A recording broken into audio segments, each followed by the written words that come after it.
At first, there was nothing unusual, just a couple, a home, and a life no one was watching closely.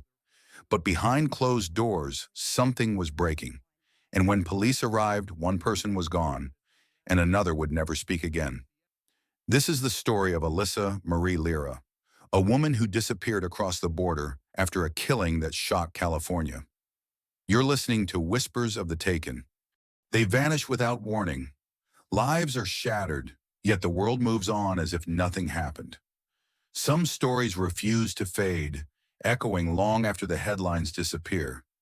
In Season 2, we dig deeper, uncovering the hidden truths behind the whispers of the taken. A Life Before the Headlines, the story of Alyssa Marie Lira.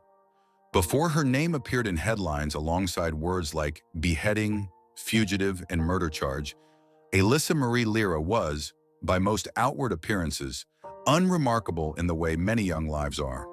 She was a California girl, raised under wide skies and long highways, surrounded by the quiet normalcy of suburban life. Friends and neighbors would later describe her as polite, soft-spoken, and largely unassuming. Nothing about her early years hinted at the horror she would one day be accused of committing. Alyssa grew up in Southern California in a household that, while not lavish, appeared stable. There were family gatherings, school routines, and the unspoken expectation that she would find her place in the world like anyone else. By accounts available through public reporting, there was no early record of extreme violence, criminal behavior, or instability that set her apart from her peers.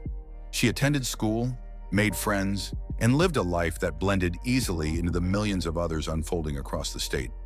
Yet stability does not always equate to fulfillment. As Alyssa entered adulthood, the realities of California living, high costs, limited opportunities, and the pressure to survive independently began to weigh heavily. For many young women, especially those without strong financial backing, choices narrow quickly.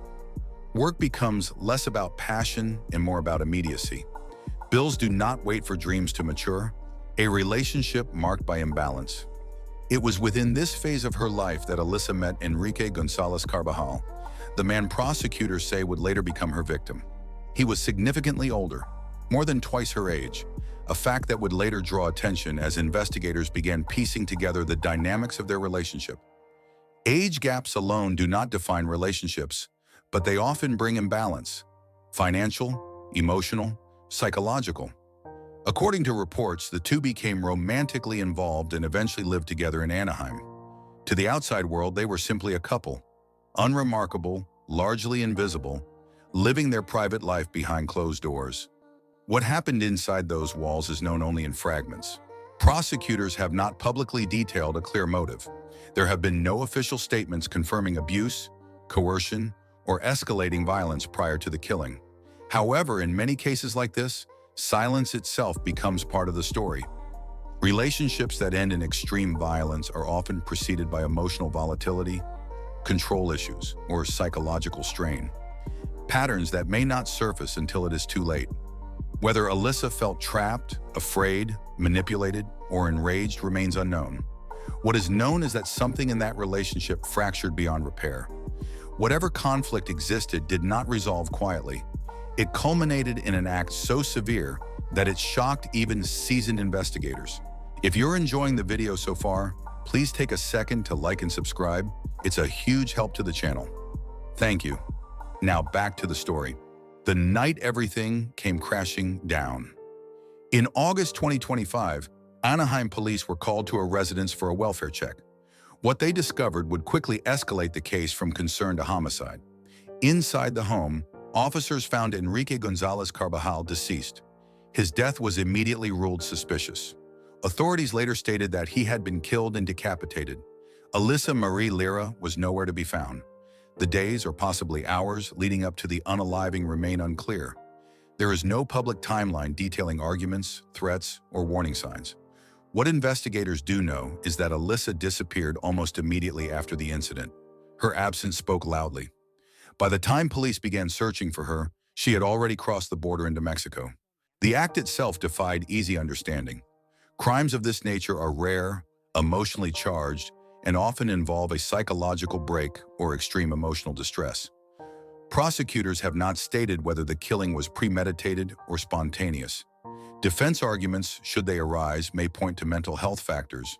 For now, the details remain sealed behind courtroom walls.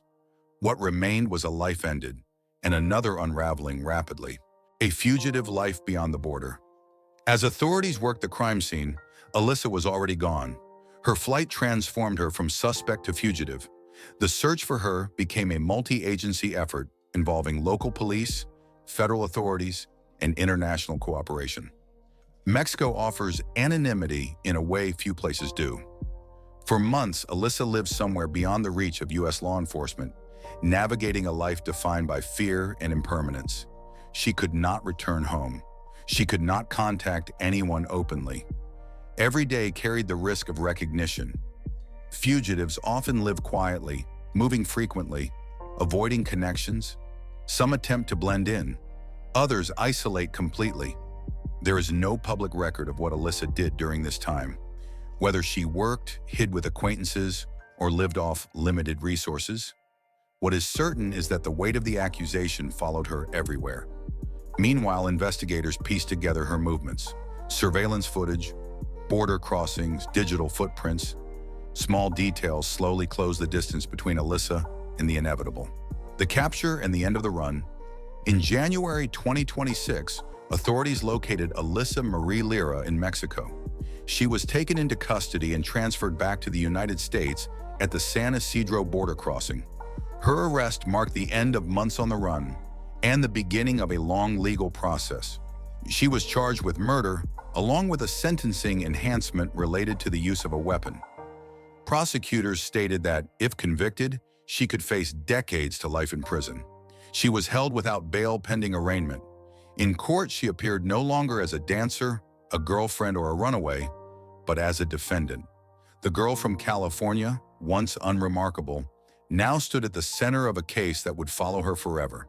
After the shock fades, true crime often focuses on the moment of violence, but the deeper story lies in the years before and after.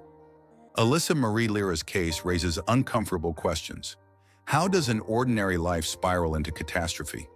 Where do systems fail, emotionally, financially, psychologically, before violence erupts? And how many warning signs go unnoticed until it is too late? As the case moves through the courts, answers may emerge, or they may never fully come. What remains is a tragedy with no winners. A man dead, a young woman facing the rest of her life behind bars, and families on both sides forever changed. Some stories are loud from the beginning. Others begin quietly and end in echoes that never fade. Thank you for staying with us until the end. These stories deserve to be remembered and told with care. If this episode moved you, please consider hitting like and subscribing. It's a small action that helps keep these voices from fading into silence. Until next time, listen closely. The whispers are never truly gone.